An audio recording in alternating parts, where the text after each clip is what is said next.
J'ai été conçue à Alger, je suis née à Grenoble. Comme je suis née après-guerre, je pense que les parents avaient eu ce problème de logement. Je sais qu'on a beaucoup navigué. C'était avant Dakar, donc je devais être toute petite. Je me suis retrouvée petite, je parlais déjà, en pension américaine. Et on disait toujours à ma mère et à ma grand-mère que j'allais très bien quand ils demandaient des nouvelles. Et au bout d'un moment, elles se sont dit toutes les deux, c'est pas normal un enfant de cet âge-là, qui n'a pas la rougeole, qui a pas. Ils se sont inquiétés. Et ils ont dépêché mon père qui est venu et qui m'a retrouvée sur le trottoir avec 42 de fièvre. Et puis je parlais plus. J'étais muette, je pense une forme d'autisme ou je sais pas, tu vois, un truc comme ça. Donc il m'a tout de suite récupéré, il m'a ramené. Et mon père a voyagé, il y avait une femme qui était en face de lui. Et elle l'a recroisé après à Marseille sur la Canebière. Et elle l'a arrêté parce qu'il se baladait avec Gaude et la poussette, avec moi dedans. Et la femme les a arrêtés, leur a dit, excusez-moi monsieur, c'est vous qui étiez dans le train avec ce bébé qui était malade? Et elle lui a dit oui, elle se touche à chaque fois. Et il m'a dit, parce que je pensais qu'elle allait mourir, la gamine. Je ne pensais pas que la gamine lui meurt. Et c'est marrant parce que je dis la gamine, parce que je ne me souviens pas. Et bah, ça dit oui, non, ça m'est sorti. Et donc voilà, c'est ça. Après, je sais pas pourquoi, comment.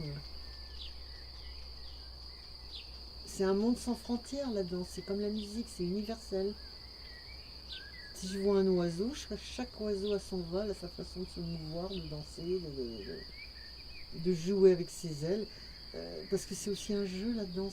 Ben, ça procure une sensation entière. Ce que tu es, ce qu'il y a autour.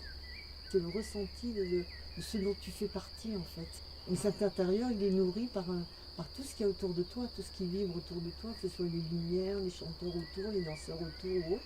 La musique, tout ça, ça devient ton intérieur, quoi. Donc, c'est intérieur. Ça a l'air extérieur, mais pour moi, c'est intérieur. Ton intérieur fait partie de tout ce qui t'entoure. Et je pense que son âme, c'est aussi un intérieur, c'est aussi une pièce. On dit privée, mais en fait, moi, je pense que les arbres, ils voient très bien nos âmes, les animaux aussi. Hein. C'est pas si privé que ça s'échange, ça circule. Très vite, je me suis rendu compte que tout était mouvement, donc que la danse, l'organisation, si tu veux, de la vie, de l'origine de tout, c'était un mouvement, c'était une respiration. Donc je la retrouve partout.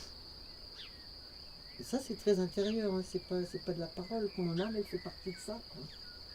Donc elle est partagée avec les animaux, avec les plantes, plus difficilement avec les êtres, c'est vrai, parce qu'il y a une prudence qui s'installe. Je suis beaucoup plus celle qui regarde maintenant que celle qui arrive à.